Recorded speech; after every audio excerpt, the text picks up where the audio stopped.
Hola, bienvenidos a todas, a todos a la jornada sobre delitos complejos y políticas de seguridad en la pospandemia. Esta es nuestra segunda edición. Tuvimos la jornada de apertura hace 2 jueves y ahora vamos a avanzar sobre un delito complejo específico. Nos parece que es importante abrir un espacio de discusión sobre estas temáticas. Esta iniciativa la ministra Sabina Frey, y coorganizamos este espacio conjuntamente entre la Subsecretaría de Formación y Carrera y los institutos de formación de las Fuerzas de Seguridad Federales. En este caso, le voy a dar la palabra a Enrique Font, que es el rector del Instituto Universitario de Seguridad Marítima, para hablar, en este caso, sobre delitos ambientales. Quique. Bueno, muchas gracias, Karina. Buenos días a todos y a todas. Un saludo especial a Eva, Jorge y Damián, los 3 expositores. Yo muy brevemente voy a contarles por qué elegimos este delito complejo en particular y luego presentar a los 3 expositores que creo que van a hacer la mejor explicación de por qué elegimos este delito en particular.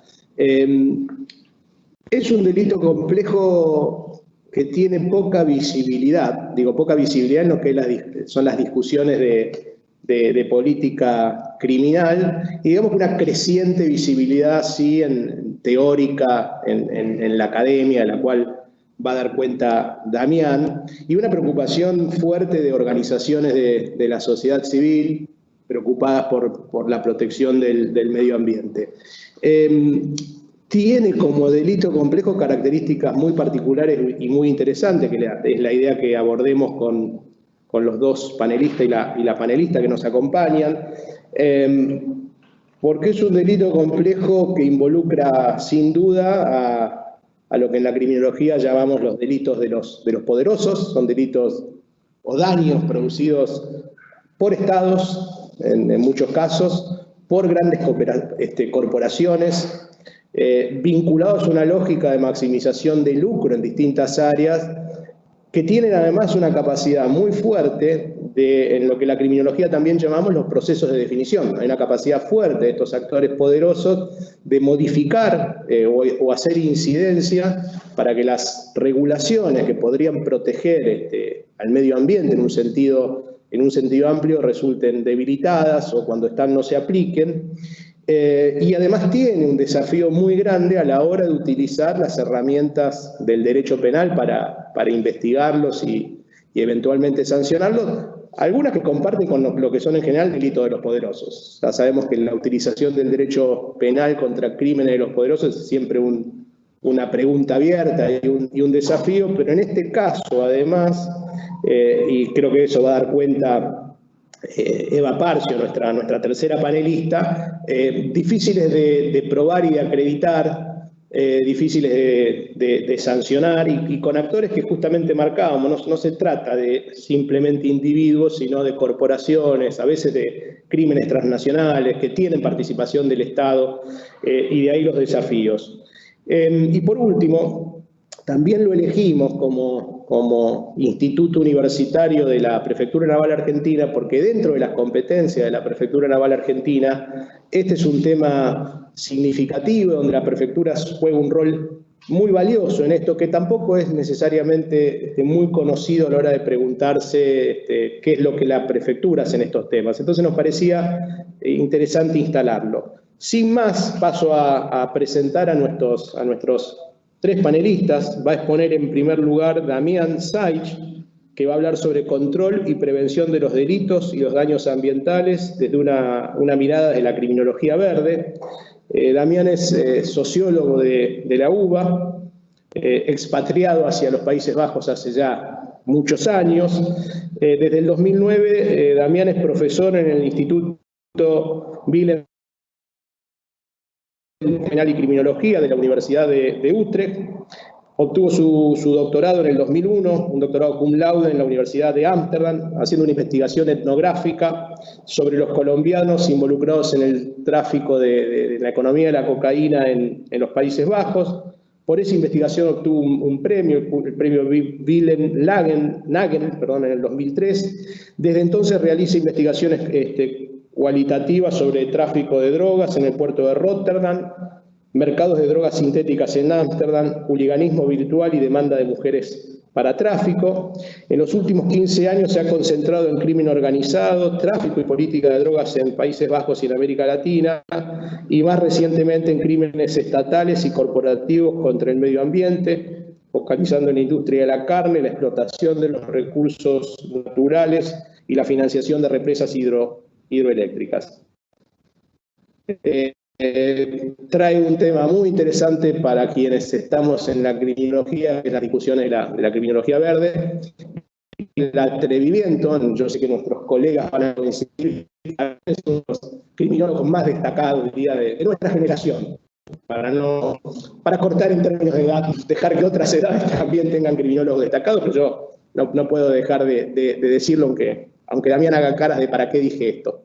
En segundo lugar lo tenemos a Jorge Daneri. Jorge va a hablar sobre una visión sobre los delitos ambientales en el actual contexto de gestión institucional del sistema de los humedales del río Paraguay y Paraná. Jorge es abogado especializado en Derecho Medioambiental de la Universidad Nacional del Litoral, es miembro de la Unidad de Vinculación Ecológica de la Fundación Endija de Paraná, es integrante de la Asociación Argentina de Abogados Ambientalistas y de Encuentro Verde por Argentina.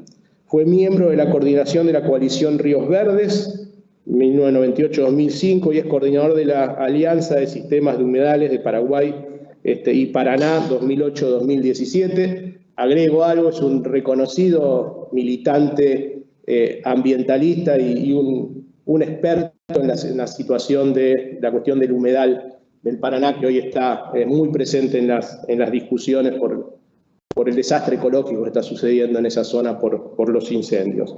Y por último, la magíster Eva Parcio. Eva va a hablar sobre la justicia federal ante acontecimientos ilícitos en el mar con incidencia ambiental.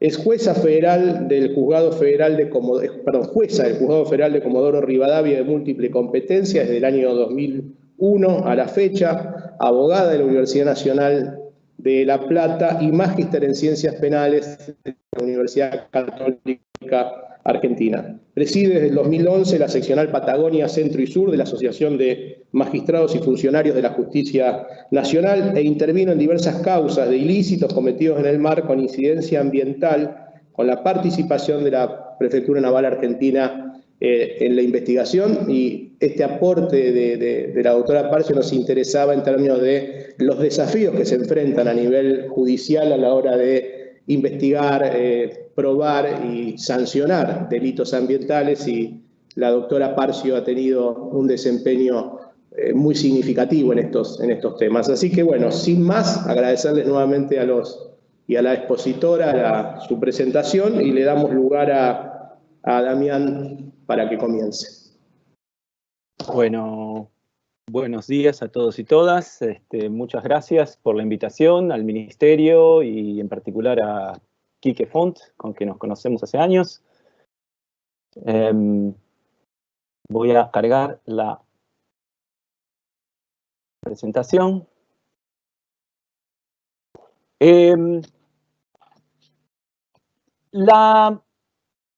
problema ambiental ha sido tomado y estudiado por muchas disciplinas, digamos, que cada una tiene sus respuestas. Mi intervención de los próximos 30 minutos tiene dos partes. La primera es contarles un poco cómo ve la criminología verde y cuáles son sus enfoques teóricos en los problemas ambientales. Esa será la primera parte. Y en la segunda parte me voy a dedicar a partir de esta descripción, tratar de ver qué tipo de intervenciones propone la criminología verde en temas de daños y delitos ambientales. En principio, digamos, y esto ya lo dijo Quique al principio, la criminología tradicionalmente es antropocéntrica, es decir, nunca se dedicó seriamente a los temas de delito o daños ambientales, y digamos, se dedican en su inmensa mayoría a la criminalidad cometida por pobres, vulnerables, jóvenes, enfermos, peligrosos, etc. Es decir, incluso hay un trabajo muy bueno que muestra que el 95% de los trabajos son sobre eso, solo un 5% en investigación y en docencia se dedica a criminalidad compleja, criminalidad de los poderosos. En principio, hasta el año 90, digamos, no hubo trabajos de este tipo, salvo, digamos, Sutherland en los años 40 había trabajado algunos temas, pero en la década de los 90 confluyen dos desarrollos que explican el surgimiento de la criminología verde. En primer lugar, en los años 80, el movimiento ecologista, con grandes desastres como Chernobyl, Bhopal, Exxon Valdez, digamos, grandes catástrofes que devinieron el movimiento ecologista, que instala problemas ambientales en la agenda política global y nacional y supone una criminalización mayor de algunos temas.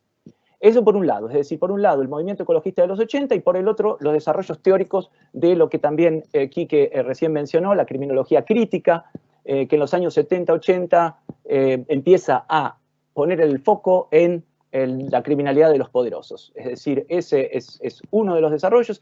Y el otro, interesante teóricamente, es la criminología crítica que deja solamente de hablar de los delitos legales y los delitos definidos en el derecho y enfoca los daños sociales y, en este caso, daños ambientales. Una tercera interesante desarrollo también de los años 70 en esta criminología crítica es la idea de ver la criminalidad como una violación a derechos humanos o eventualmente podemos pensar también en derechos ambientales. Entonces tenemos que la criminología verde surge en el año 1990 con un artículo que se llama El enverdecimiento de la criminología y básicamente, la criminología verde es el estudio criminológico, el estudio por los criminólogos de los delitos y los daños ambientales, es decir, importante, delitos y daños ambientales y su control y regulación.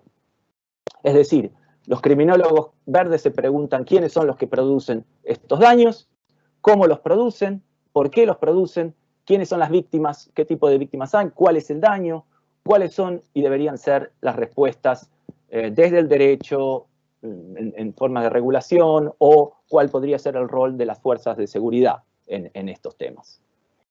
Es decir, 30 años ya de criminología verde, pero si uno mira los primeros 20 años, es decir, hasta el 2010, hay 20 años con un desarrollo muy lento, es decir, algunos artículos, algunas publicaciones, solamente en el mundo anglosajón, es decir, Estados Unidos, Inglaterra, Australia, y nada más. Muy pocas publicaciones y se mantiene fiel a las raíces críticas de la criminología crítica.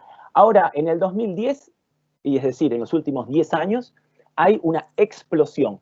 Yo diría que en la criminología hay dos campos que explotan, que son el de la criminología verde y el de la criminología y el del delito informático. Entonces tenemos que en los últimos 10 años ha habido una enorme expansión de la criminología verde, mayor investigación de casos, muchas tesis doctorales y al mismo tiempo una dispersión teórica y política, es decir, deja solamente de ser criminología crítica y ya pasa a tomar también elementos de la criminología convencional. También se expande a Europa continental y se expande a Latinoamérica. Esto es una simple prueba de algunos de los libros, habrá unos 50 más o menos. La fila de abajo son libros aparecidos en los últimos 3 años sobre Latinoamérica. Es decir, hay 2 libros solamente en español, pero están saliendo más y más, y yo diría que Colombia, Brasil y México lideran en Latinoamérica el desarrollo de la criminología verde. Es decir, Argentina en ese sentido todavía no se ha receptado tanto como en otros países. Básicamente, la criminología verde tiene 3 enfoques teóricos, es decir, confluyen en la criminología verde 3 enfoques teóricos de alguna manera uno podría decir complementarios, pero al mismo tiempo basados en distintas ecofilosofías y también basados en distintas criminologías, unas más convencionales, otras más críticas. Rápidamente voy a contarles entonces cuáles son estos tres enfoques teóricos. El primer enfoque teórico de la criminología verde es lo que podemos llamar una perspectiva legal, es decir, se parte de lo que el derecho internacional y los derechos nacionales definen como delitos ambientales. Y enfoca a las violaciones de los derechos y las regulaciones ambientales nacionales e internacionales. Básicamente tres campos. Es decir, los que trabajan la criminología verde desde esta perspectiva legal trabajan en tres campos centrales, que son delitos contra la biodiversidad, que son ya criminalizados, que son la pesca ilegal, no regulada y no reglamentada, la tala ilegal y tráfico ilegal de madera, comercio ilegal de animales y plantas silvestres, y también lo que sería el tráfico de material genético, lo que se puede llamar biopiratería. Este es el primer tema muy trabajado por criminólogos verdes desde una perspectiva legal. El segundo tema son delitos de contaminación, que son el otro gran grupo de delitos criminalizados, particularmente vertido de residuos peligrosos, emisiones ilegales en el agua, la atmósfera y en el suelo. Es decir, hay trabajos, vamos a encontrar trabajos desde esta perspectiva. Y finalmente, el tercer tema abordado desde esta perspectiva legal es el transporte ilegal de sustancias prohibidas, sobre todo material radioactivo y residuos peligrosos. Es decir, en estos tres campos encontramos los trabajos criminológicos más tradicionales, en el sentido de que son, en general, temas que ya están criminalizados y se trabaja dentro de la ley.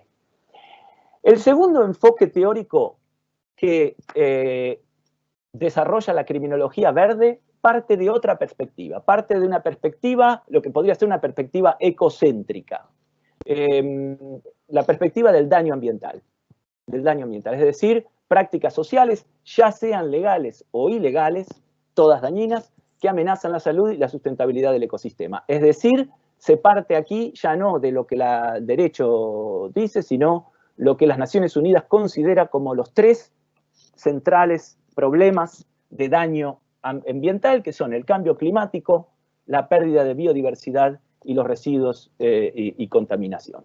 En ese sentido, los trabajos criminológicos desde esta perspectiva ya no están basados en cuestiones que están definidas como ilegales, sino pueden ser también causa de actividades legales de empresas, etc. Tres buenos ejemplos son los trabajos nuevos de White sobre Climate Change Criminology, o sea, criminología de cambio climático, que en general son todos temas legales. El trabajo de Shally sobre agrobusiness, es decir, daño ambiental provocado por ejemplo, soja bueno, actividades que no son definidas como ilegales. Y tenemos un tercer ejemplo que podría ser los canadienses que están trabajando también sobre polución y contaminación, pero desde una perspectiva de vuelta de actividades totalmente legales, es decir, no ilegales. Entonces, desde esta segunda perspectiva, lo importante es el daño ambiental y no ya la definición legal de lo que es delito o no.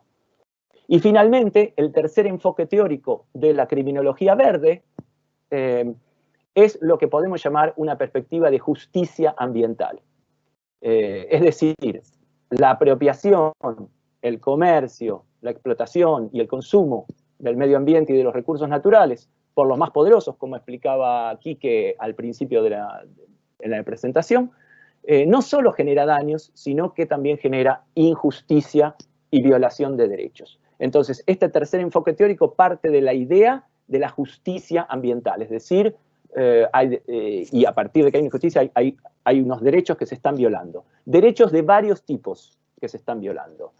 En primer lugar, derechos al medio ambiente, es decir, desde una perspectiva más antropocéntrica, en este sentido se percibe que los seres humanos tienen derecho al medio ambiente y a los recursos naturales, o, si se los quiere llamar, a los bienes comunes o a la naturaleza. En este sentido, la idea de derecho al medio ambiente se considera como una extensión de los derechos humanos o derechos sociales, es decir, derechos humanos y derechos al medio ambiente. Entonces, esta sería una primera idea de derechos, y de esto se desprenden algunos conceptos, como por ejemplo el de victimización diferencial, es decir, la injusticia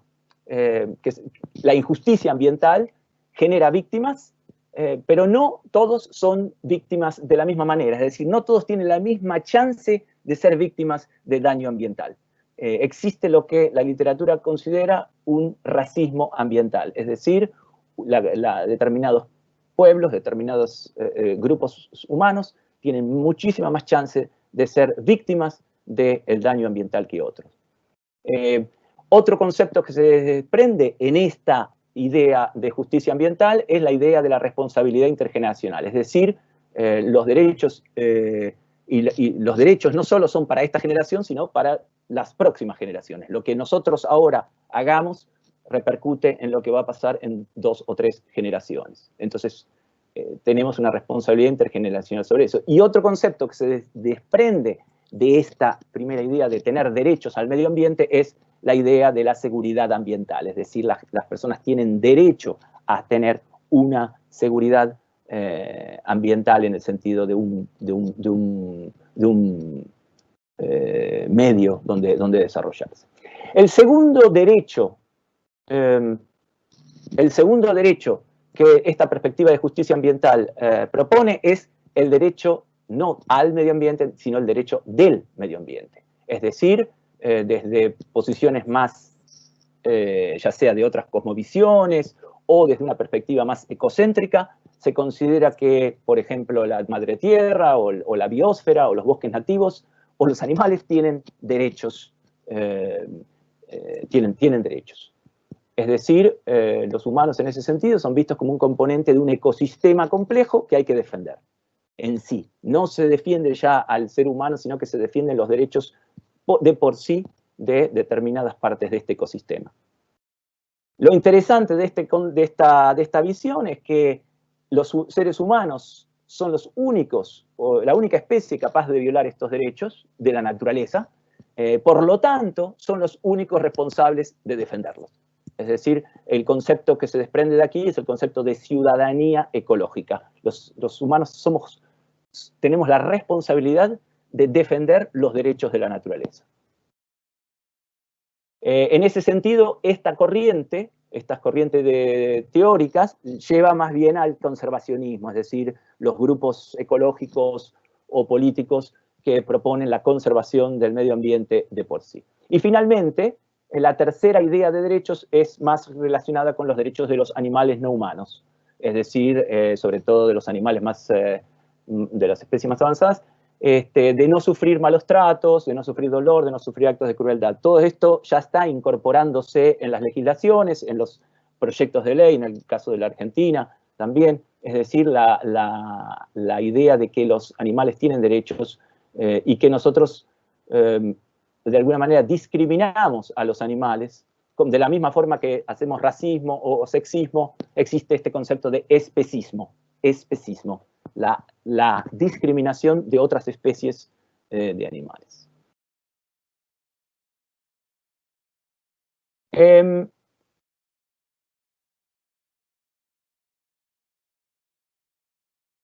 Ahora bien,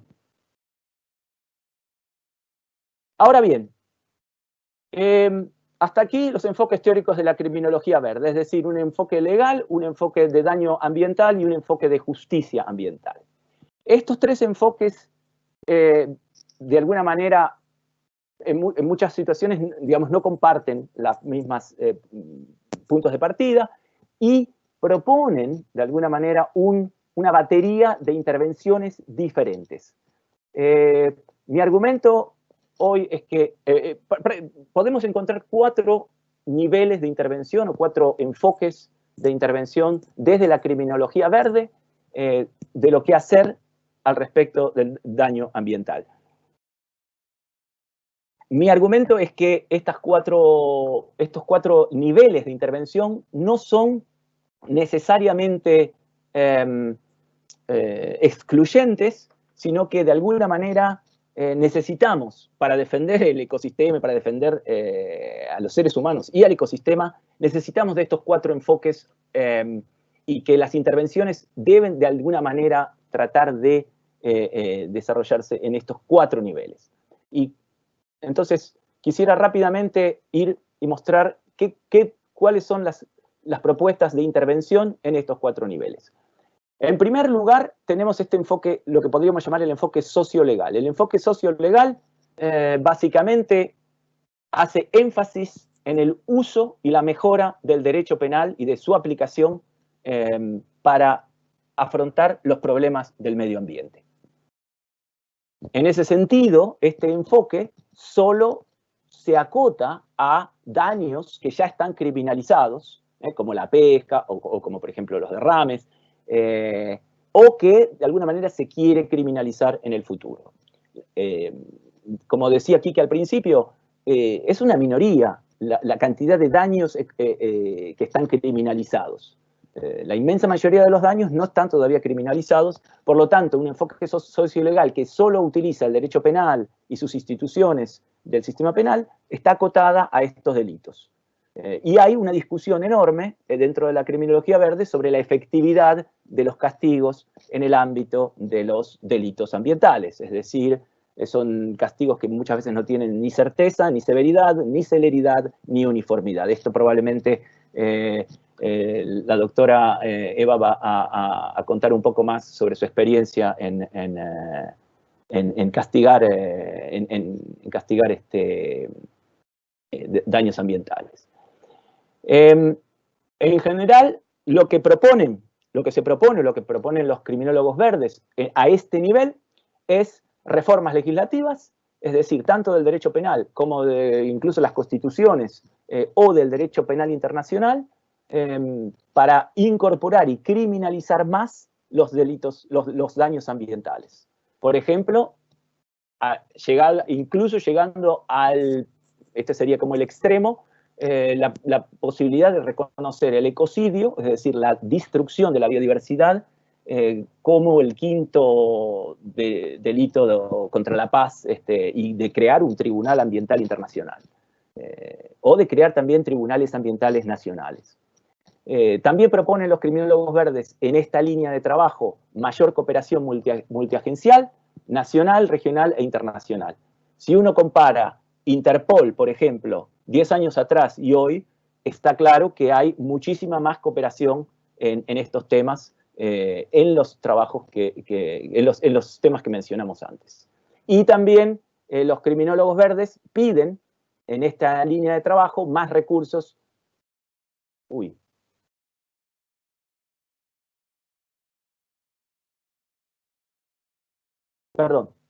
Piden más recursos y formación para detectar, perseguir y condenar delitos ambientales. Este sería un poco el primer enfoque, el enfoque sociolegal.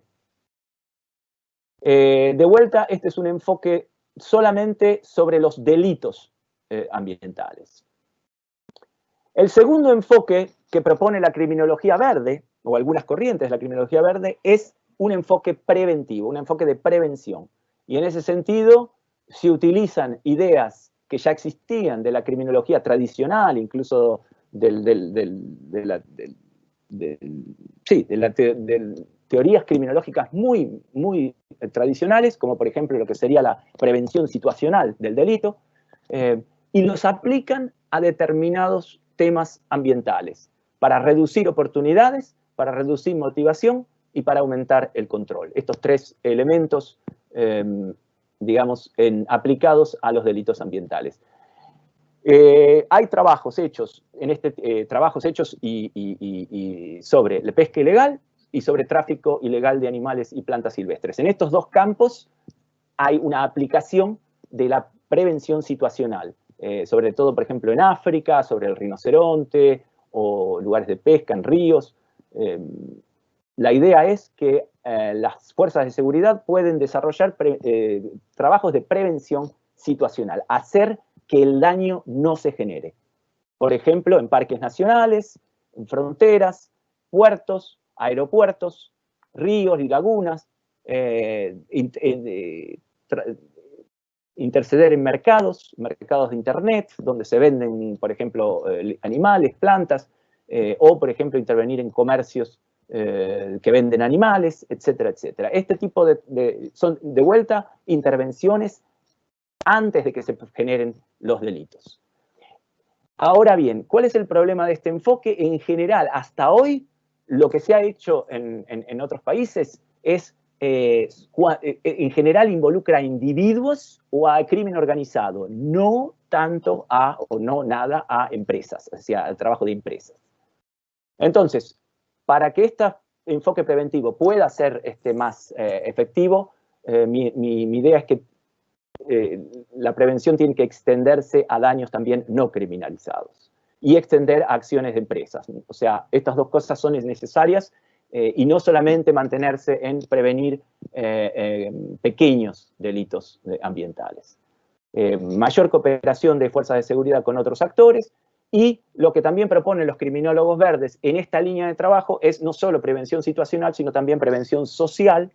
Es decir, por ejemplo, programas escolares, campañas publicitarias, visitas guiadas, apoyo del ecoturismo, etcétera, etcétera, lo que podría ser prevención social general respecto al problema. El tercer enfoque, en el que no me voy a referir demasiado, pero quiero mencionarlo, es lo que sería un enfoque regulatorio. Es decir, el enfoque penal,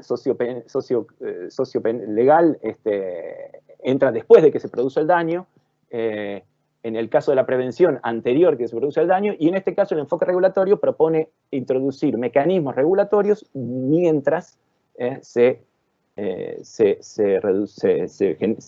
generan los delitos. Es decir, el énfasis aquí es en la prevención y en la disminución del daño ambiental, legal o ilegal, a través de distintas formas de regulación social, a través de educación, de training, avisos a empresas, monitoreo de determinados tipos de producción, controles, suspensiones, sanciones administrativas, etc. Obviamente que no voy a meterme aquí, es una discusión larguísima la cuestión del tema de la regulación, pero básicamente hay distintos modelos de regulación y en general hay cierta consenso de que cualquier tipo de regulación tiene que combinar algunas formas de autorregulación con intervención estatal. Es decir, la autorregulación o la no regulación evidentemente no sirve para... pero podríamos hablar como de una autorregulación forzada por el gobierno, por el Estado. El problema del enfoque regulatorio es que los efectos son muy limitados por las relaciones políticas y económicas entre estados y empresas. Es decir, ahí se da que las empresas y los estados tienen relaciones entre sí y eso neutraliza el efecto de bajar los delitos o de bajar los daños de una manera solamente regulada. Una de las cosas que proponen los criminólogos verdes es que en este enfoque regulatorio es importante la participación de la sociedad civil, es decir, que no sea solamente el Estado y las empresas, sino que las ONGs y las comunidades afectadas o en riesgo participen también de estos procesos regulatorios. Y también se proponen más recursos, más formación y profesionalización de las agencias regulatorias y de los procesos regulatorios. Y finalmente, y con esto estoy terminando, un cuarto nivel de intervención que propone la criminología verde es lo que podemos llamar un enfoque de acción y de cambio social. Es decir, muchos son escépticos de la posibilidad de bajar los daños ambientales solamente persiguiendo los delitos, solamente regulando a las empresas o solamente tratando de prevenir. sino que realmente se necesita acción y cambio social, es decir, introducción de cambios sociales fundamentales en los regímenes de propiedad, producción y control de los recursos naturales, quitándole poder a las empresas transnacionales y a los países más ricos en la capacidad que tienen de imponer la agenda ambiental, dándole un rol mucho más importante a las ONGs y a los movimientos sociales y a las víctimas del daño ambiental, y eventualmente a algunas agencias estatales que también pueden sumarse a este cambio de paradigma.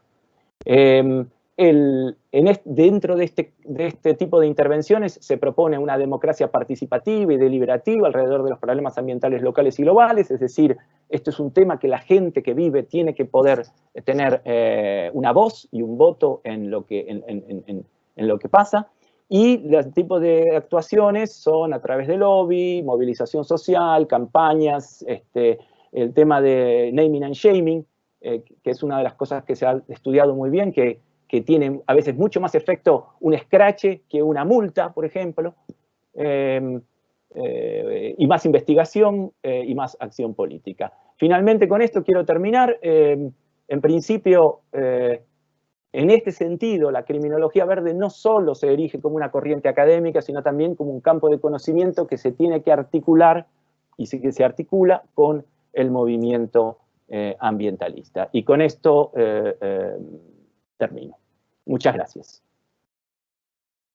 Sí, no, le agradecía a Damián su presentación y que esperaba que sea un disparador en la Argentina para que se empiecen a llevar adelante algunos estudios de criminología verde y, bueno, se sumen a un movimiento sí que es desarrollado, que es el movimiento, las distintas versiones, los movimientos ambientalistas. Bueno, justamente ahora vamos a escucharlo a Jorge Daneri, que va a hablar sobre una visión sobre los delitos ambientales en el actual contexto de gestión institucional del sistema de humedales de los ríos Paraná y Paraguay. Adelante, Jorge, gracias. Bueno, muchas gracias, Enrique, al Ministerio, a todos la compañera y el compañero que nos acompañamos en esta presentación. Es un privilegio que un ministerio de las características de esta haga una convocatoria de este tipo, así que realmente agradecido, es una celebración. Muy brevemente contarles un poco para que se comprenda la línea de esta presentación en medio minuto de dónde viene uno. Yo fui concejal de la ciudad de Paraná y director de promoción social de la provincia de Entre Ríos cuando nacía la democracia. El valor democracia en esta exposición tiene una significación relevante, y más también en estos momentos, donde la tenemos que fortalecer, abrazar y amar tanto, ¿no? Hice mi posgrado en la Universidad Nacional de Córdoba en el año 93, éramos 7 alumnos con un 20% de abogados, todos los demás eran biólogos, antropólogos. Vengo de la libertad de los ríos, de la lucha contra la mega represa de Paraná Medio, una lucha fantástica sobre el apogeo del neoliberalismo en la Argentina, hablo del menemismo, y que la ganó el pueblo de Entre Ríos y de Santa Fe, y que logró la sanción de la única ley de libertad de los ríos que hasta hoy infelizmente existe en el mundo. Y vengo de la lucha del pueblo de Gualeguaychú, que conmovió a un presidente de la República y nos llevó a la Corte Internacional de Justicia de La Haya, un pueblo que aún sigue presente. Y un poco comento esto para marcar lo que claramente Damián ha expresado con sus palabras. Estamos en una crisis de civilización, estamos en un cambio de época. Nos quedan 20, 30 años y las democracias son las que tienen que liderar ese tránsito en paz para estos quiebres que está planteando Damián también en nuestra legislación. Y un poco por el título de la convocatoria, que apunta a una visión de la cuenca del Plata, a una visión de nuestros grandes ríos, que es una visión de río, no es una visión de canal.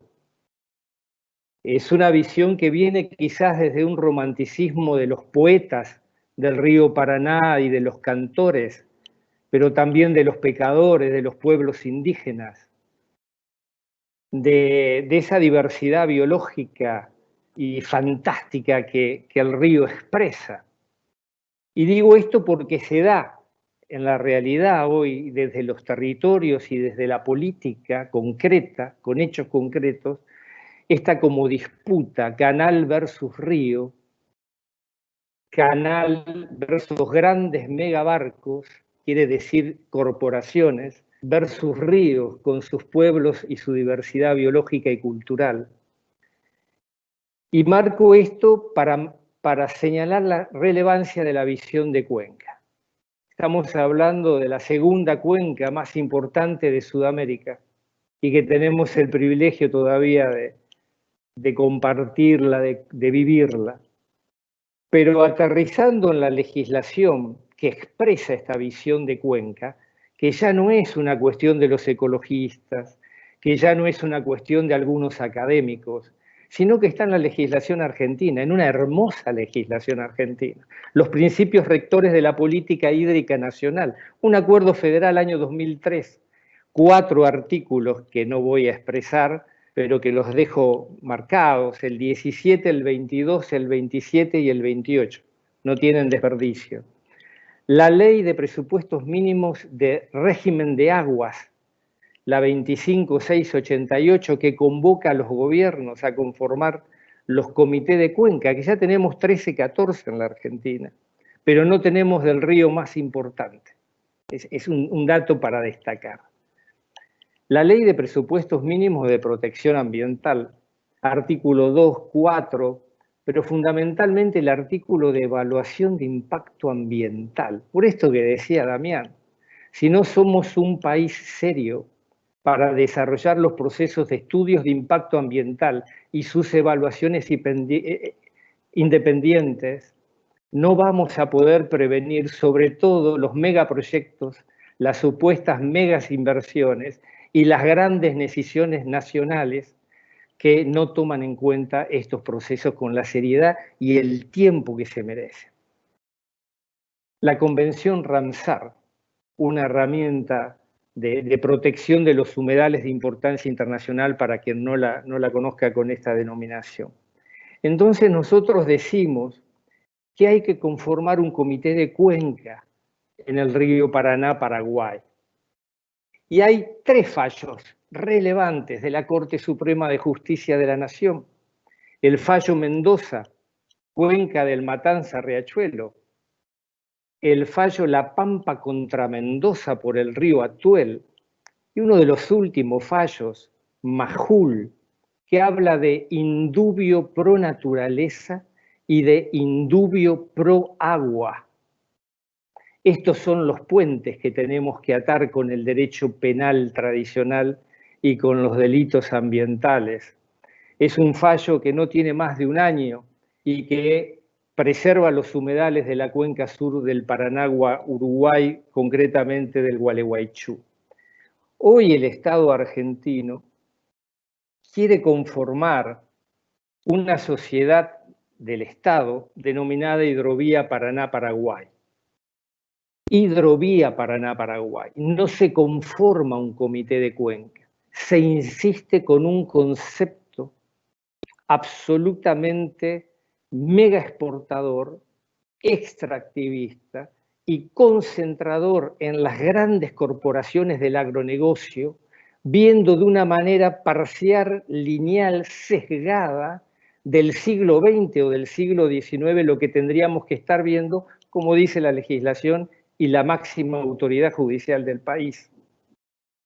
Entonces acá hacemos un llamado de atención, porque es muy importante lo que este ministerio con estos debates está convocando, y yo ahí doy un voto de confianza también al señor ministro de Ambiente de la Nación Argentina, a Juan Cabandier y su equipo, que están haciendo un esfuerzo enorme por tratar de poner en crisis procesos muy interesantes. Quiero marcar en esta misma línea la reciente ley de gestión la Ley de Adaptación al Cambio Climático, la 27.520, porque como bien se decía acá, sin un ejercicio con convicción y compromiso del principio de prevención y de equidad generacional en la construcción de las políticas, pero sobre todo de las megapolíticas territoriales, sin un principio de progresividad y de no regresión, no podemos sancionar leyes o normas que nos hagan que nos saquen parques nacionales, áreas naturales protegidas, que violen los sitios Ramsar, etcétera, etcétera. Esta ley trabaja dos conceptos. Artículo 4, inciso B, transversalidad de las políticas públicas, y el 22, inciso 6, la gestión del patrimonio hídrico con un enfoque integral. Es decir, tenemos una diversidad de normas fenomenales sobre la gestión democrática de las cuencas en la Argentina.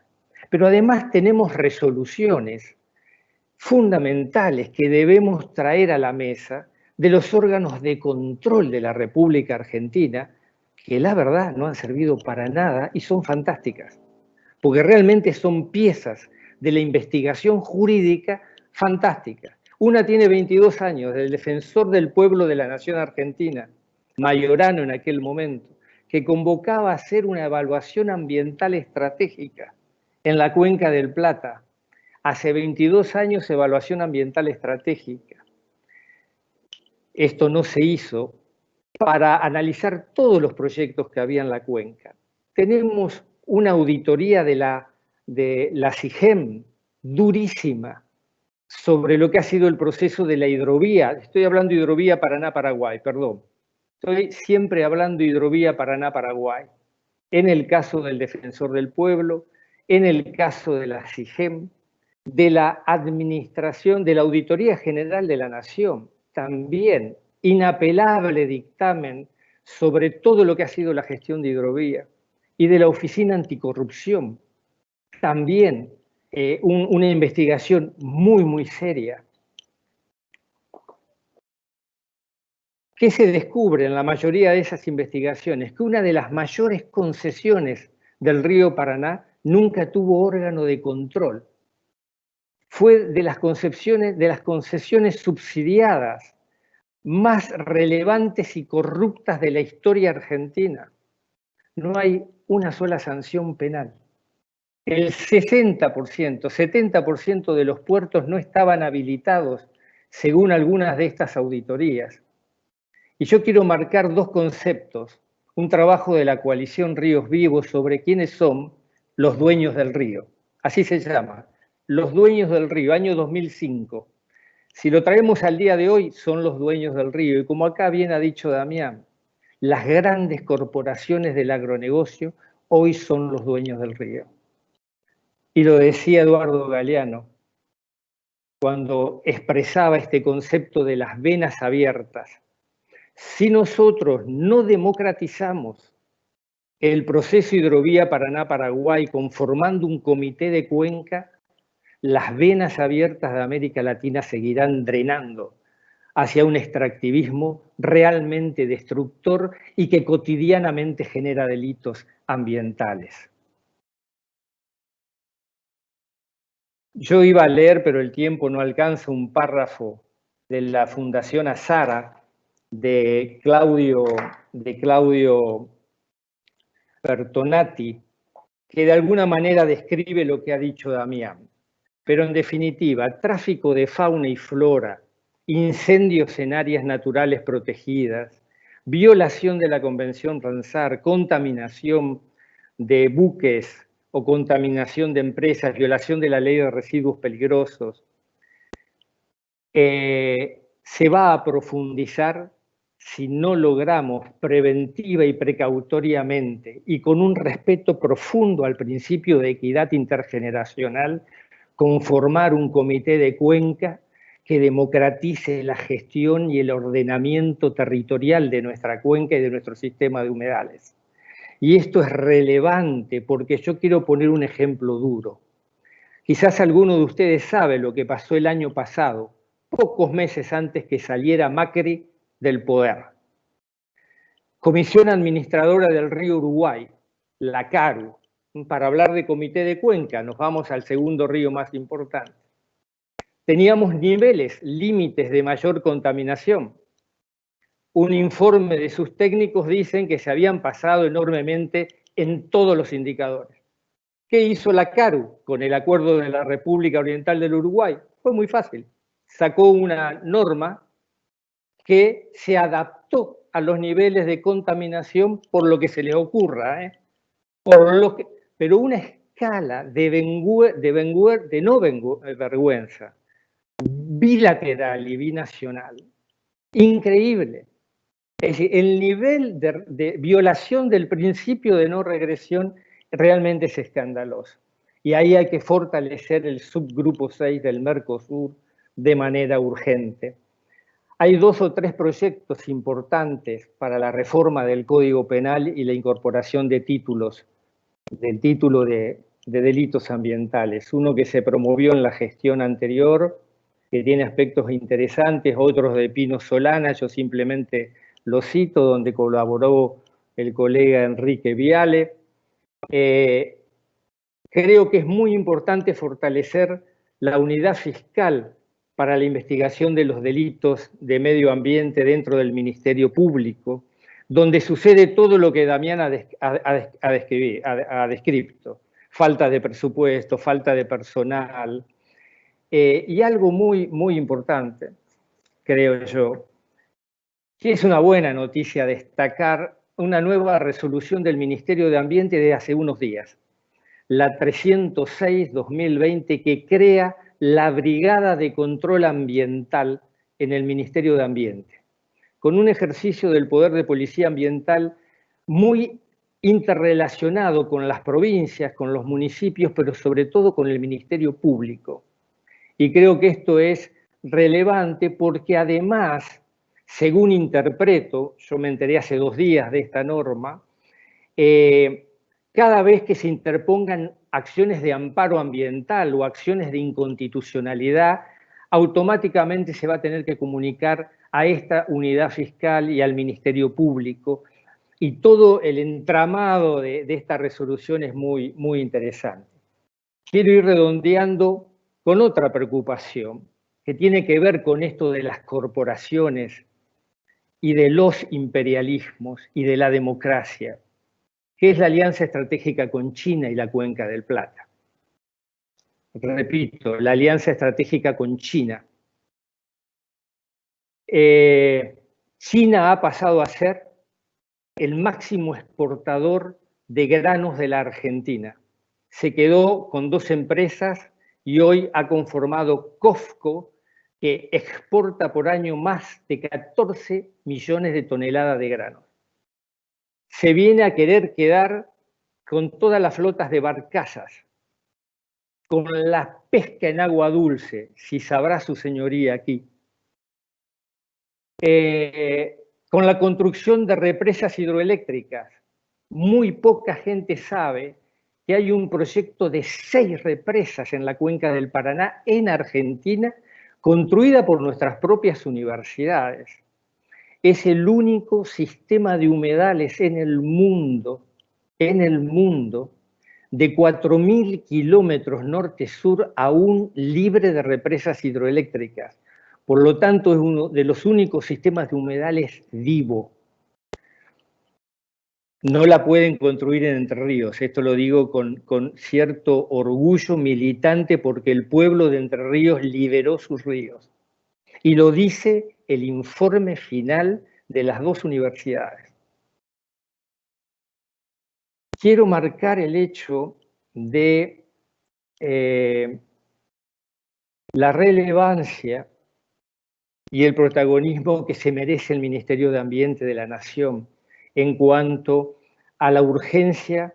Como es urgente una ley de humedales, es urgente una ley de estudios de impacto ambiental, de presupuestos mínimos y de evaluación ambiental estratégica. Rescato lo que dice Damián sobre la figura del ecocidio y la ampliación del Estatuto de Roma. y apuntando fundamentalmente a los incumplimientos de los funcionarios públicos y de las grandes megacorporaciones. Esperamos que el derecho penal internacional pueda avanzar en esta línea y también esperamos que en semejante escenario de la pospandemia podamos democratizar profundamente estos debates. Y como bien decía Damián, yo termino con esta reflexión.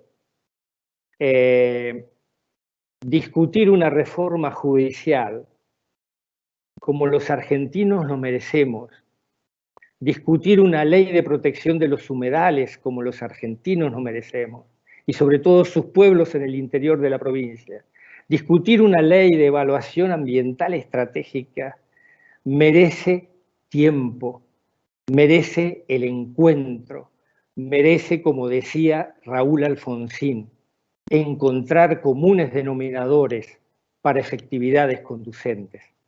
Muchísimas gracias. Jorge, vamos a darle la palabra a Eva Parcio, que su presentación va a abordar el tema de la justicia federal ante acontecimientos ilícitos en el mar con incidencia ambiental. Gracias, Eva. Adelante. Bueno, buenos días a todos y a todas. Y bueno, la verdad que realmente también primero agradecerle al Ministerio de Seguridad y a Quique fundamentalmente, que ha sido mi contacto para poder expresar una experiencia que significa, porque esto es un juzgado que les va a contar cuáles son las experiencias vinculadas a estos temas que tan lúcidamente mis antecesores han desarrollado desde distintos aspectos.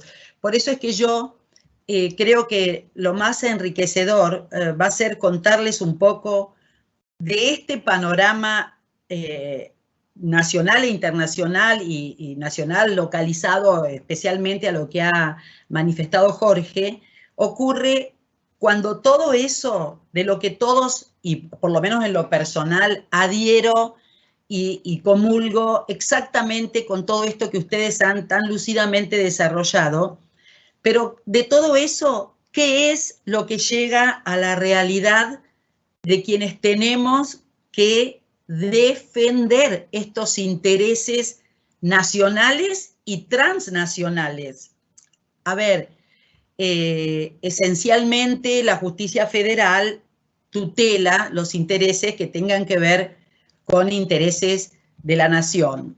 Es así, es mucho más extenso lo que es la competencia federal, pero esencialmente vamos por ese lado, en lo que a este tema nos interesa.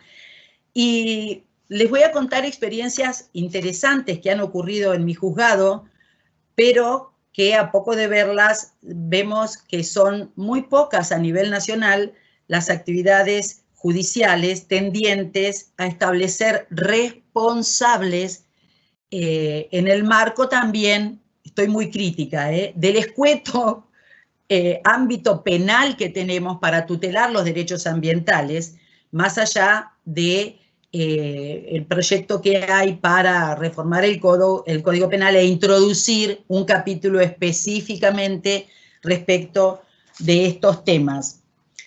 El derecho penal en lo que es las sociedades postindustriales y mucho más en esta época, porque lo postindustrial ha quedado chiquito al lado del desarrollo que hoy tenemos también de otras técnicas que también tienen que ver con el gran desarrollo industrial. El desarrollo industrial de los primeros tiempos era un tema y es obvio destacar que ahora significa de una dimensión tremenda.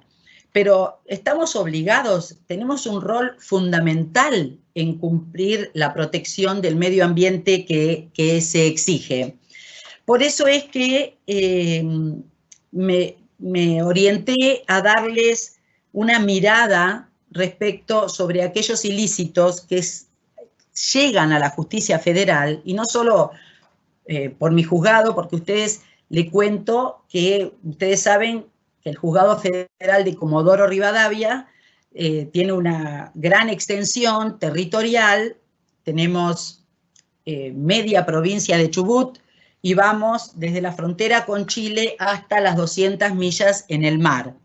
Y tenemos, es uno de los ejemplos de juzgado federal que permite desarrollar, si quisiéramos, la competencia, cuadra exactamente en todas las cuestiones que tienen que ver con la competencia federal, porque tenemos fronteras internas, fronteras con otros países, frontera del mar, tenemos explotaciones petroleras, saben que es el yacimiento más importante, está en esta jurisdicción, Cerro Dragón, y así puedo detallarles infinidad de cuestiones que, fíjense que no hablé de la competencia común, digámosla, de lo federal, sino que todos estos temas, todos tienen vinculación con el medio ambiente, ni hablar del tema minas. Esta provincia está en proceso de instalar o no, se debatirá, es una decisión que excede obviamente el instalar minas en la zona de Esquel.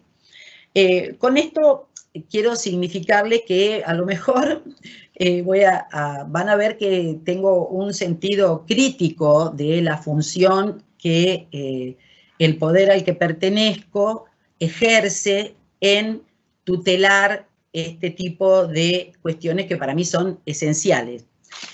En primer lugar, tenemos, ustedes lo saben y lo han desarrollado también lúcidamente, han hecho alguna referencia, no tenemos una legislación amplia y una legislación que abarque todos los temas que debieran ser respecto a la tutela del medio ambiente.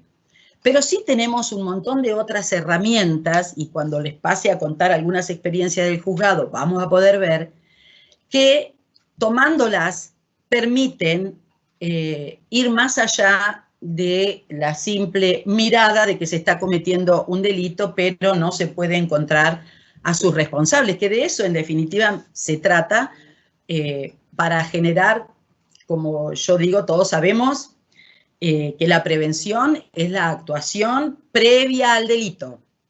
La justicia, cualquiera sea, no hacemos prevención, porque nosotros venimos después que el hecho está consumado. Pero yo por eso les decía que tengo una mirada un poco crítica del poder al que pertenezco, porque yo creo que si los jueces federales actuáramos puntualmente con todas las herramientas que el sistema nos permite, y están ahí, el tema es usarlas.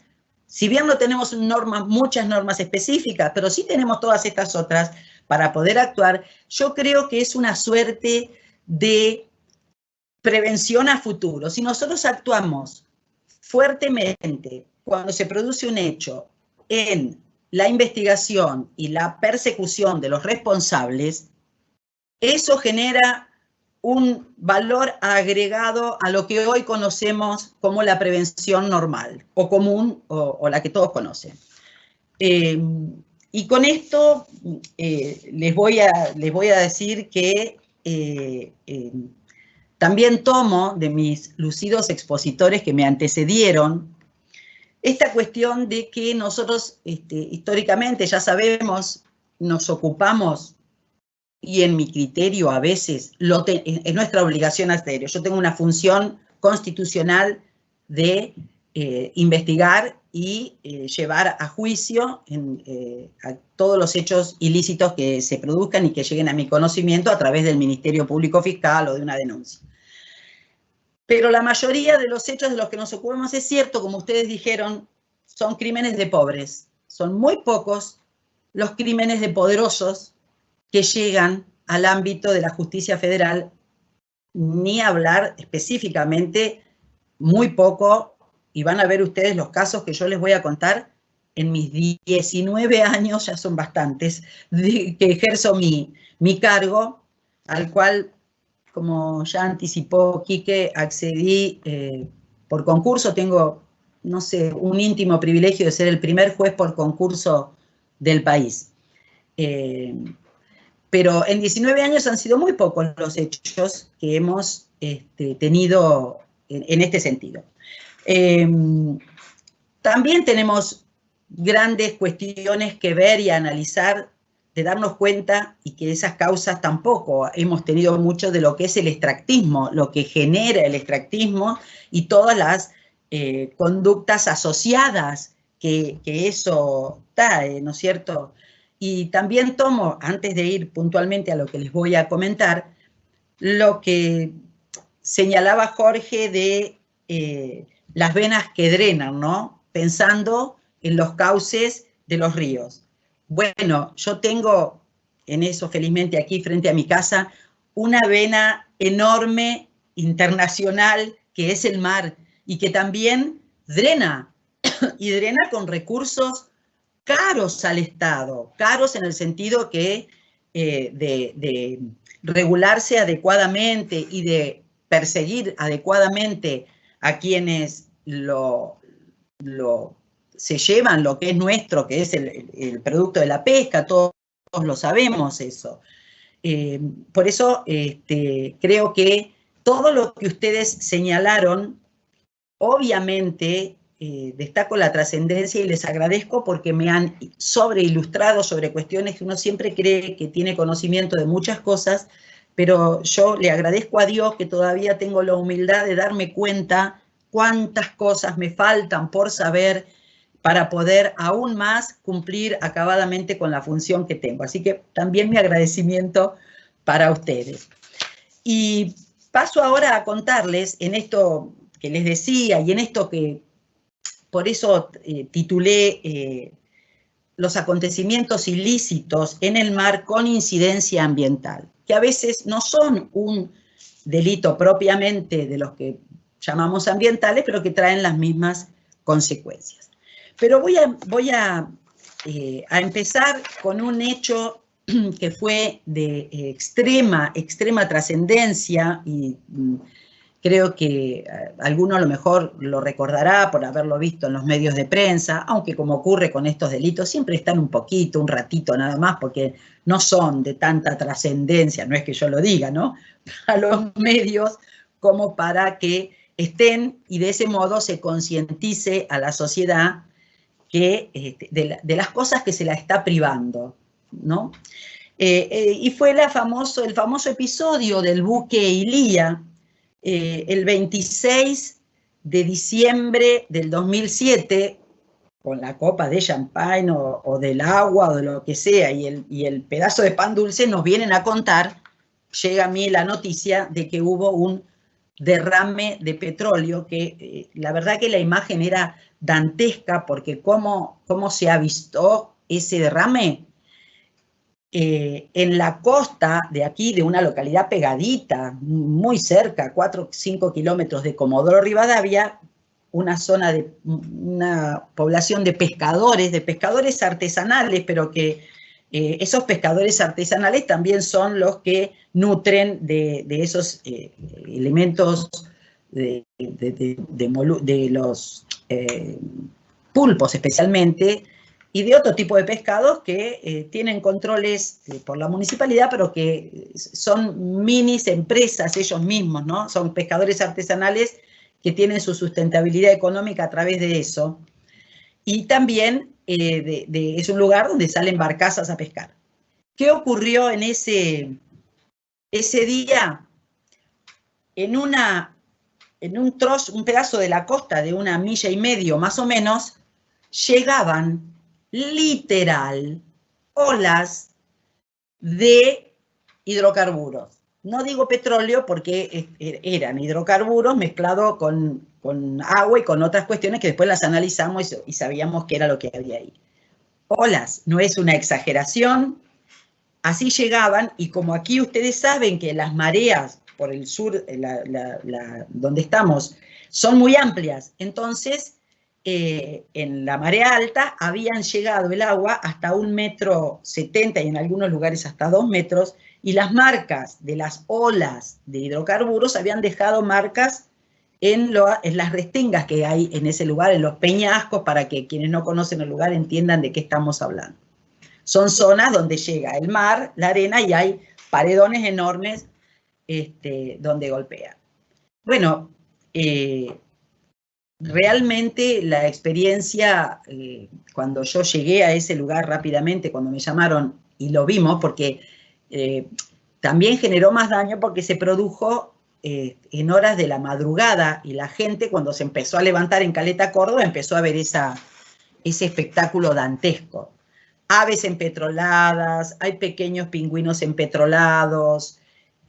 Bueno, más allá de contarles que se desarrolló un amplio operativo para parar un poco el impacto y también para recuperar a las aves, toda esa tarea inmediatamente, y aquí entra en escena para mí una fuerza federal a la que le guardo un enorme respeto por el enorme trabajo que realiza en aquellas cuestiones que son, si se quiere, independientemente de lo que la sociedad en general ve de las fuerzas federales, ¿no es cierto? La gente ve al actuar de las fuerzas federales por los noticieros en situaciones a veces dolorosas también, pero me refiero a la prevención, ¿no? A la prevención de delitos o a custodiar determinados lugares o a determinados accionares que después nos llevan a la reflexión de cuál es el objetivo final que tenemos que tener para un rediseño para ellas.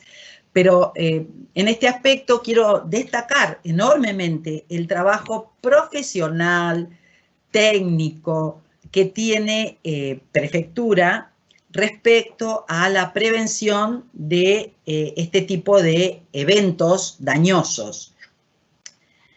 Bueno, se establecieron, yo no me voy a poner a explicarles eso en este momento, pero sistemas de barras en el mar, porque ¿qué era la cuestión? La marea lo trajo, lo fue quedando en el piso o en la playa cuando la marea se retiró, pero la marea había que actuar rápidamente porque volvía, y volvía a volcar ese hidrocarburo en el mar. Bueno, se imaginan que inmediatamente pusimos en funcionamiento toda la investigación la llevé personalmente, tenemos cerca una monoboya de la empresa Termap, que es por donde sale el petróleo de todo el Golfo San Jorge, de una trascendencia importantísima. Entonces, focalizamos rápidamente allí a ver cuáles eran los barcos que habían cargado en las horas anteriores, y para hacerlo más corto esto, detectamos que el más sospechoso era el famoso buque Presidente Ilía de la empresa Antares y que estaba haciendo un traslado para Raza. El barco ya estaba, cuando nosotros llegamos a esa detección, que fue en el curso del día 27, porque este derrame debe haberse producido últimas horas del 26, primeras del 27. El barco llegó, su destino era el puerto de Campana. Rápidamente tomamos las determinaciones y el barco quedó en Campana. Prefectura ordené que abordara, ni bien llegara el barco inmediatamente, se hicieron inspecciones oculares, se encuentra una bomba de deslastre totalmente empetrolada. Eso solo, aunque parezca increíble, no era suficiente para probar que ese era el barco que había derramado. Tomamos muestras de todos lados, obviamente, la mandamos a distintos laboratorios a analizar, al INTI también le mandamos para que analizara las muestras de petróleo, y por eso destaco la tarea de Prefectura, porque los jueces, es decir, yo no soy ni una experta en petróleo, ni en barcos, ni en ninguna de todas esas cuestiones. Tenemos que valernos de los organismos del Estado, en este caso era una fuerza específica como es Gendarmería, para que nos ilustren los jueces. Por eso digo, nosotros podemos tener la preparación para decir a dónde se puede ir a buscar y qué se puede, pero hay determinados temas que no estamos, hay que asumirlo, no estamos preparados para eso. Lo cierto es que a raíz de una importantísima investigación que se hizo, pudimos comprobar que efectivamente era el Ilía, y sería objeto de otra charla para especificar, porque tuvo ribetes que serían para hacer una película de cómo llegamos a descubrir qué era lo que había ocurrido, derramó, es impresionante lo que uno puede señalar, pero hablamos de una cantidad impresionante, no se puede medir exactamente,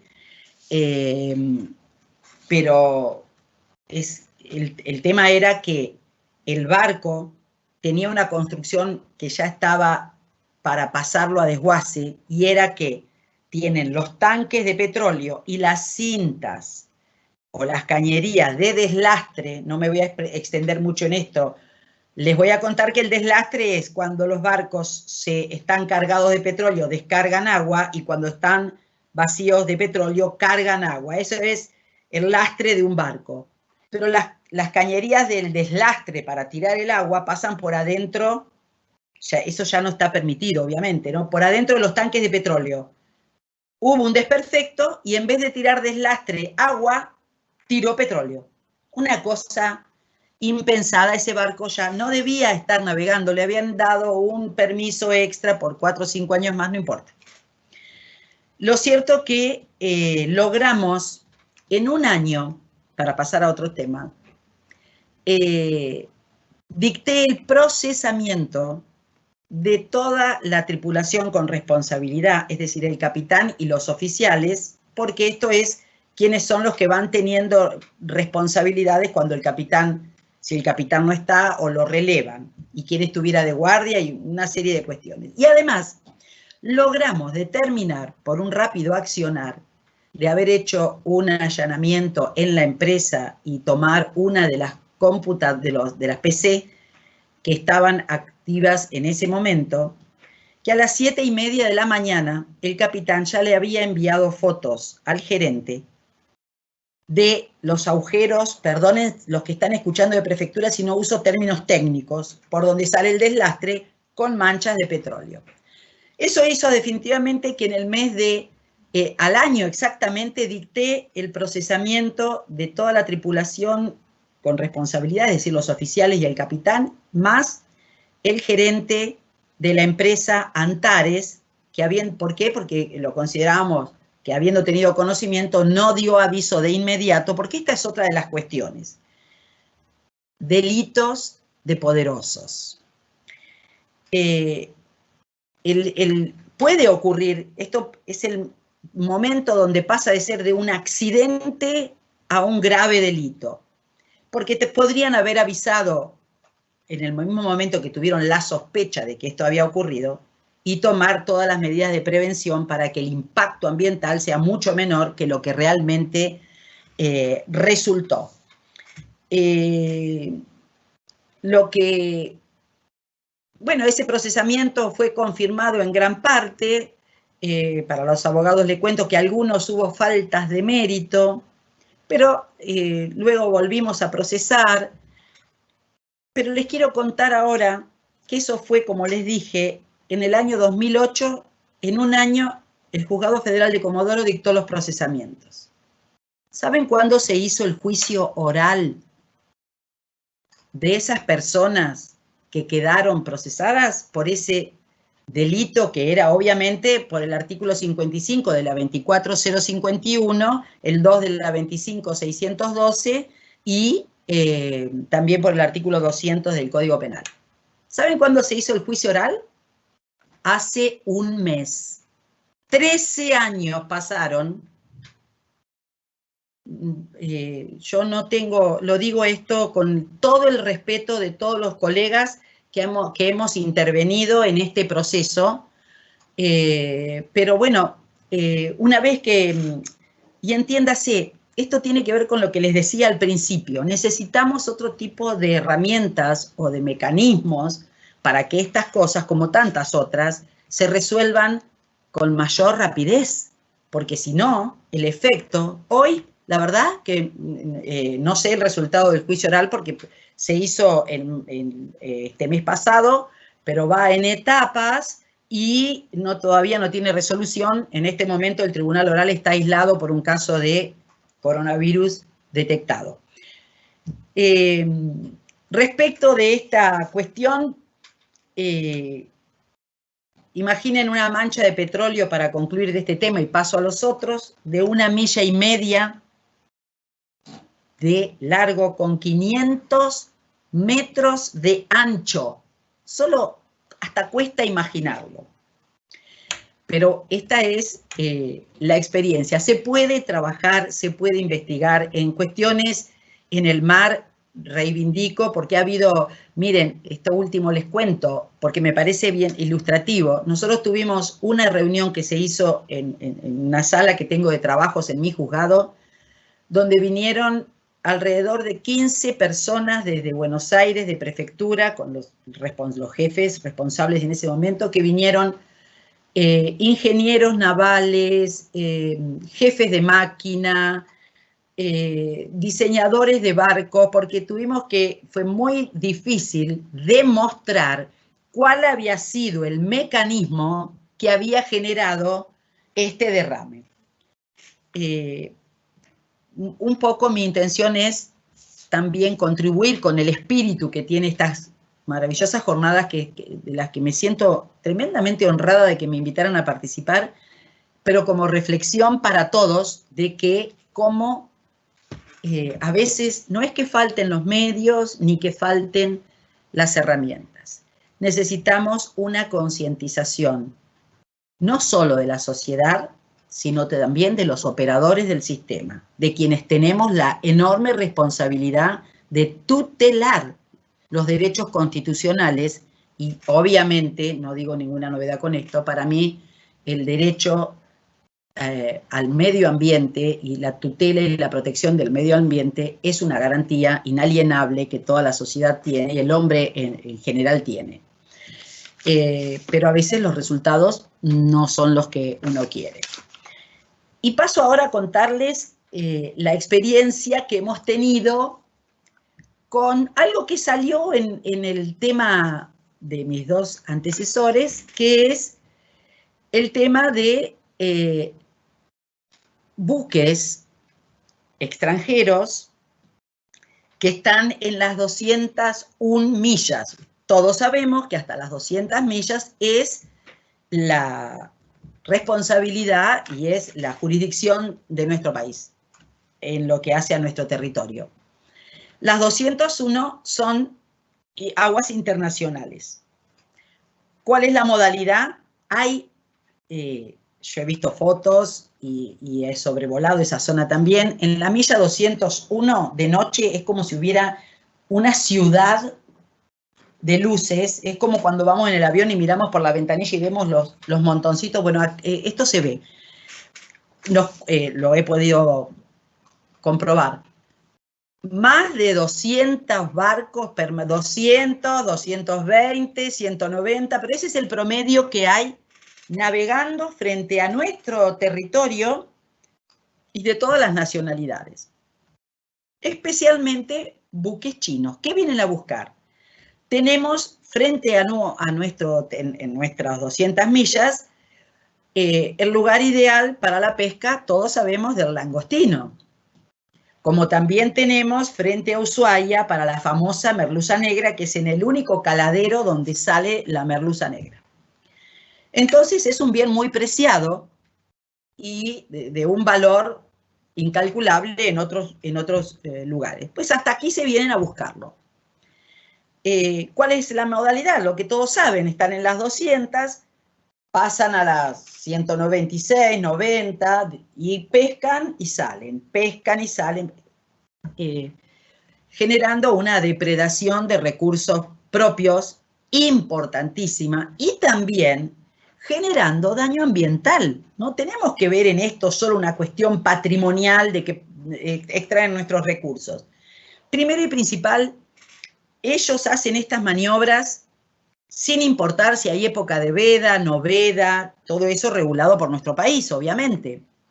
Nuestra prefectura, con sus embarcaciones de custodia toda la región, pero ustedes saben que tenemos un litoral marítimo enorme y no se puede custodiar como una calle, ¿no?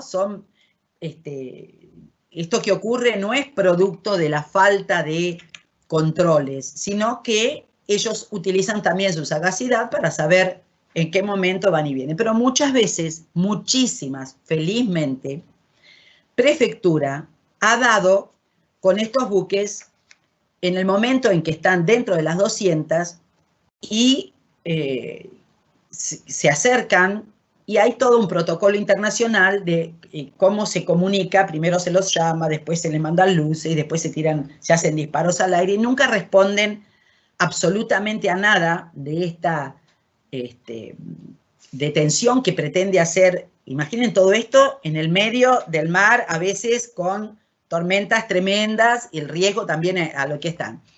¿Qué ocurre cuando ven que Prefectura se acerca? Empiezan la huida. Ha habido barcos en que Prefectura los pudo abordar y los trajo a la costa, y allí hemos procedido. El delito es mínimo. ¿Saben cuál es el delito? Resistencia a la autoridad. ¿Por qué? Porque cuando Prefectura, que es la autoridad marítima, les pide que paren para hacerles las infracciones, y ahora les voy a contar toda la actividad que tiene la Secretaría de Pesca en estos casos, no obedecen. Fíjense con qué delitos estamos resguardando hechos de implicancia como la que les estoy refiriendo. Bueno, en varios casos la Prefectura los ha traído a puerto, con todo lo que eso significa.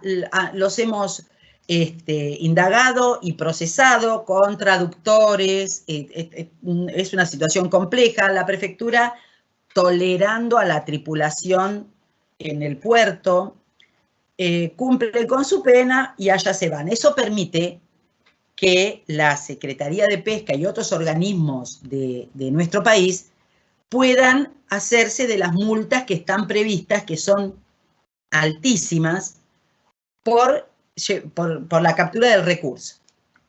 Que no es un dato menor, porque también de esa forma, no solo si cuando actuamos logramos que los distintos organismos del Estado recuperen de algún modo, a través de las multas y de los sistemas administrativos que tenemos, resarcir mínimamente el daño que nos han causado. Pero después de un tiempo, hemos tenido desde el 2016 a esta parte que los 3 casos puntuales de barcos chinos que, a pesar de todo lo que hacía Prefectura, igual se alejaron y se fueron a la parte de el mar internacional después de las 200 millas. Bueno, especialmente en la causa 1142 del 2016, era el mes de febrero del 2016, el buque Huali 8, barco de bandera china, se escapó, y en esa causa es que luego de analizar el tema, porque para mí siempre fue una preocupación estas cuestiones, dispongo la captura internacional del buque. La captura internacional del buque fundada ¿en qué? En que era la única forma que yo tenía de saber, fíjense otra vez por qué hecho nimio, ¿no? Comparado con el daño enorme que estas cuestiones producen, pero que no hay una figura penal diferente que esto que les voy a contar que yo pueda tomar para la persecución. Como huyen y están debidamente identificados, no puedo saber yo cómo está integrada su tripulación para poder hacer, como los barcos que capturan, el juicio por resistencia a la autoridad. Entonces, fundado en eso, dicto la captura internacional del buque. Fue una situación novedosa, ¿no? Tampoco es lo digo realmente no es una genialidad. Siempre decimos, si el juez puede ordenar la detención de una persona, ordenar su captura, ¿por qué no un buque que ha cometido un ilícito, no ha acatado las órdenes de la Prefectura Nacional, que es el poder de policía del Estado en el mar, y ha huido? Todo esto a través de Cancillería. Pensando que no sabíamos realmente, era la primera vez, no había antecedentes en el país que se hubiera hecho, qué suerte íbamos a correr.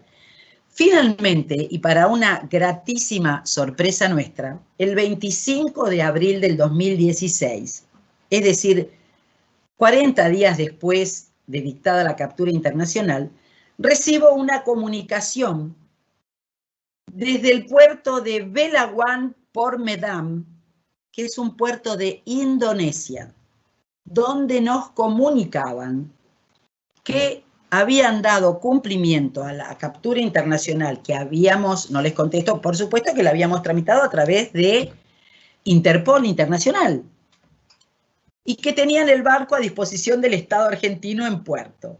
Bueno, realmente para nosotros fue una sorpresa enorme. Inmediatamente a través de Cancillería actuamos y, más allá de poder determinar cuál era la tripulación, el Estado argentino, a través de Cancillería, pudo hacerse de todas las multas que la Secretaría de Pesca y otros organismos le pudieron aplicar a este barco y a esta empresa por el hecho que había ocurrido. Esta situación la hemos repetido en la causa 1831 del 2018, el barco es Xin Xuan, y ese fue un hecho en el que en realidad pedimos la captura internacional de 6 barcos chinos. 6. De esos todavía no tenemos noticias. ¿Y saben por qué? Porque ustedes recordarán, porque también estuvo en los medios de prensa, que fue un accionar de prefectura donde mientras el barco que habían detectado huía, salieron 5 barcos más a tratar de atacar al Mantilla, que era quien estaba haciendo la persecución. Bueno, también hemos dictado la captura internacional de otro barco, el Guaxiang 801. Esto fue en marzo del 2019, de los cuales no hemos tenido ninguna respuesta. Bueno, para ir cerrando, mi intención era mostrarles, y hago una mínima chiquitita acotación, que también entre medio de la pesca hemos tenido causas vinculadas por droga. Ustedes habrán leído en los últimos tiempos, no en mi jurisdicción, en Rawson, levantando redes, un barco pesquero levantó 8 paquetes de cocaína de máxima pureza de 1,5 kilos cada uno. Sería tema de otra cuestión. Pero bueno, yo les agradezco muchísimo nuevamente la invitación. Disculpe si me extendí unos minutitos, pero mi intención era mostrarles qué pasa en la justicia con los delitos ambientales, porque de eso se trata esto también, ¿no es cierto? Por lo tanto, brego por una legislación que ayude a proteger fehacientemente los delitos, mejor dicho, proteger nuestro medio ambiente. Muchas gracias. Gracias. Sí. Bueno, muchas gracias, Eva. Hemos seleccionado algunas preguntas para cada uno de los 2 expositores y la expositora. Yo se las leo rápido. Ustedes, a ver, sugerencia, porque tenemos hasta la 1, quizás nos podamos extender un poquito más, pero si quieren eligen una o contestan las 2 en una de manera breve. Se las leo en el orden que pusieron. Para Damián, la primera: en los países en que se ha dado esta explosión de la criminología verde, ¿se articula con cambios en la gestión de la cuestión ambiental? ¿Incide en la actualización de mecanismos regulatorios y de control? Y la segunda: ¿cuáles serían las prioridades de una agenda de prevención en delito ambiental? Para Jorge, en vistas a democratizar la gestión de la cuenca, ¿cómo pensar el rol de las fuerzas de seguridad? Y la segunda, las experiencias que mencionan sobre la mesa, sobre la importancia de la sociedad civil para intervenir en las relaciones entre estados y empresas. ¿Cuáles considera que son las prioridades que debería abordar una agenda ambiental de la sociedad civil en el escenario de la pospandemia? Y por último, para Eva, Eva sugirió que si los jueces actuaran en función de las leyes vigentes, podrían tener efectos preventivos. ¿Cuál es su mirada sobre por qué no lo hacen o no lo hacen tanto como se necesita? ¿Quieren ir respondiendo en el orden en que expusieron? ¿Me escuchan? Sí. Sí. Sobre la primera pregunta respecto a la expansión de la criminología verde, a ver, lo que sí es cierto es que hay en Latinoamérica, por ejemplo, hay claramente una correlación entre el crecimiento de la criminología verde con el crecimiento en los años, digamos, del neoliberalismo, de tanto lo que sería el agronegocio, las represas, todos los conflictos ambientales que se ven desde México hasta Argentina. Está claro que eso ha tenido un impacto en el desarrollo en el caso de Brasil y Colombia, tienen una biodiversidad enorme y hay, digamos, ha habido también tremendas situaciones, quizá mucho más graves que en la Argentina, y eso ha provocado un interés mayor. Es decir, es cierto, yo creo que sí, que hay un crecimiento más que nada, no tanto porque se criminaliza más, sino porque simplemente la cantidad de desastres y de daño ambiental es tan grande que hay demanda de criminólogos verdes. Hay más demanda de criminólogos verdes hoy que antes. Yo lo dejaría ahí para darle lugar a los otros expositores, porque no, solo quedan, como tengo entendido, 5 minutos, ¿no? Ya.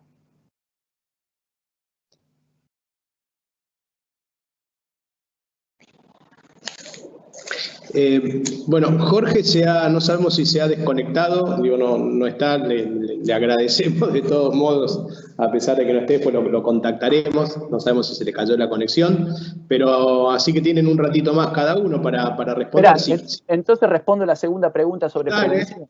Dale, después pasamos a ver, yo no tuve tiempo también de hablar un poco de quiénes son es decir, lo que cuentan aquí, por ejemplo, en el caso de los barcos chinos, que o son empresas o son estados directamente. Es decir, el barco es chino o el barco es de una empresa china.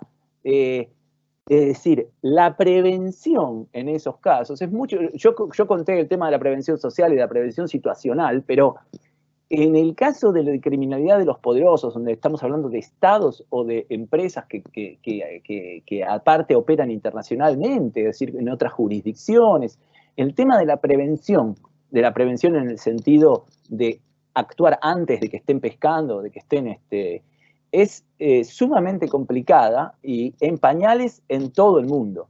Lo que uno ve en donde, por ejemplo, hay un poco más a desarrollo de prevención es en casos de cruce de fronteras, en aeropuertos, donde, por ejemplo, la aeroportuaria o en lugares acotados donde alguna fuerza de seguridad pueden ejercer algún tipo de control. Por ejemplo, ahora se están utilizando drones en los parques nacionales, en muchos parques nacionales, contra la caza ilegal de rinocerontes y elefantes.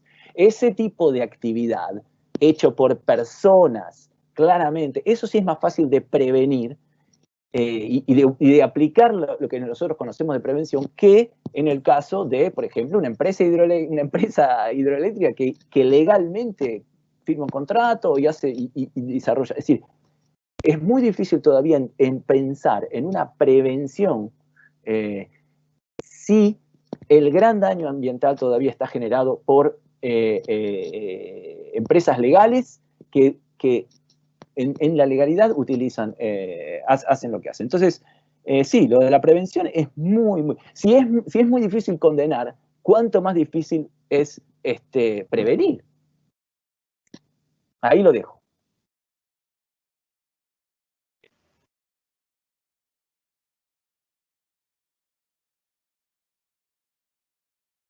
¿Me escuchan? ¿Ahí me escuchan? ¿Sí? Sí, bueno, adelante, Eva. Bueno, Menuda pregunta la que me tocó responder. Estamos en un momento realmente que quizás sea para el marco de otra discusión y que me interesaría muchísimo. Estamos en un momento muy crítico del poder al que pertenezco, donde creo que todos tenemos que hacer, reflexionar de cómo estamos desarrollando nuestra tarea. Yo lo que puedo contestarle a quien me hizo esa pregunta es que yo les puedo contar lo que yo estoy haciendo, el trabajo que hacemos. Se necesita tener un enorme compromiso con estas cuestiones, porque, a ver, esto dicho muy rápidamente, alguno puede entender que una captura internacional, con el trámite que hay que realizar con Cancillería y con Interpol para una resistencia a la autoridad, en realidad se puede pensar que con eso no remediamos ni el daño ambiental ni lo prevenimos. Puedo contarles lo que hago yo, no puedo hablar de por qué en otros ámbitos no se utilizan todas las herramientas que, como verán, lo estoy hablando con causas, con números y concretas, se pueden utilizar. Es lo que les puedo decir.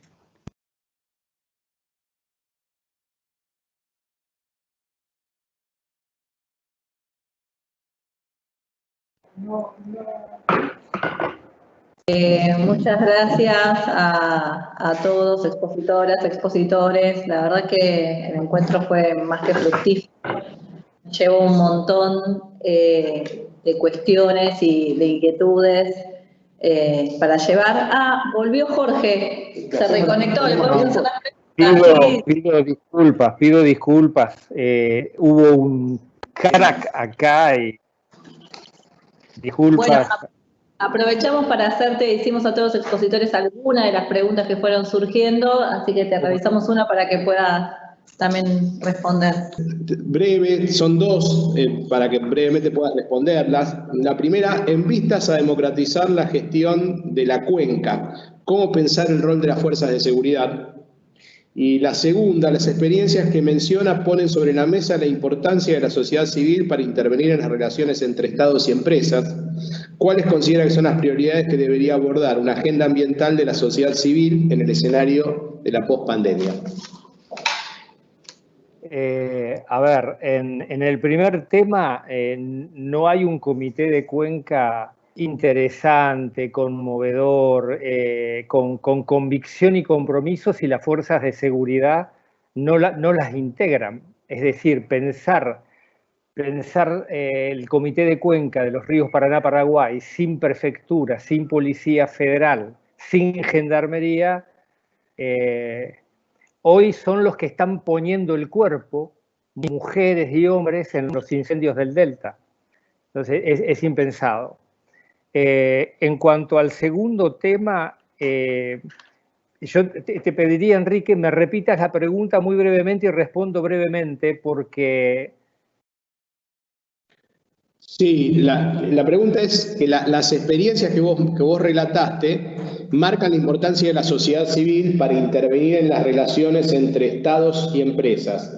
¿Cuáles considerás que son las prioridades que debería abordar una agenda ambiental de la sociedad civil en el escenario de la post-pandemia?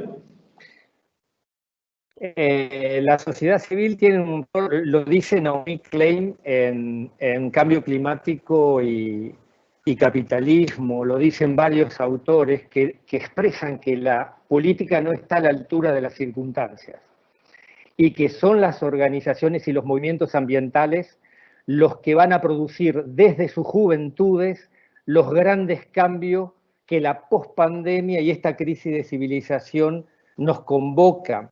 Ahora, el deseo cuál es, que la política se ponga a la altura de estas circunstancias tan críticas, y que la agenda verde no sea solo de un partido verde, que yo creo que la Argentina lo necesita o lo puede necesitar, sino que la agenda verde también sea transversal a toda la política argentina, a todos los partidos políticos democráticos, para encontrar esos comunes denominadores que decíamos hoy. Entonces, aspirar hoy al fracaso de un gobierno es aspirar al fracaso de la sociedad argentina y de su transición democrática hacia sociedades sustentables en plural. Por eso cuando hay buenas grietas, no malas grietas, buenas grietas y ranuras, como esto que ustedes están, esto es participación ciudadana y lo necesitamos en los comités de Cuenca, lo necesitamos en todos los partidos políticos, porque es la agenda, no es la agenda que se viene, es la agenda que está. Lo que ustedes están haciendo es agenda verde, por eso es una celebración.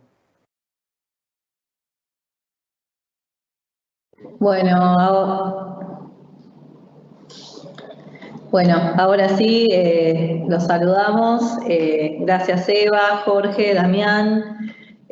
Bueno, nos pudimos dar el gusto de escuchar que las respuestas que ustedes tuvieron a las inquietudes que fueron surgiendo, a un montón de gente que nos estuvo siguiendo y que de verdad agradece que se haya podido generar este espacio de intercambio.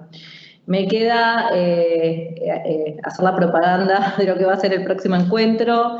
En el próximo encuentro vamos a abordar narcotráfico y consumos problemáticos y va a estar a cargo del rector del Instituto Superior de Seguridad Aeroportuaria, Mariano Gutiérrez. Así que bueno, convocarlos a todos, a todas, al próximo encuentro en el marco de estas jornadas. Muchas gracias. Hasta luego. Muchas gracias, muchas gracias.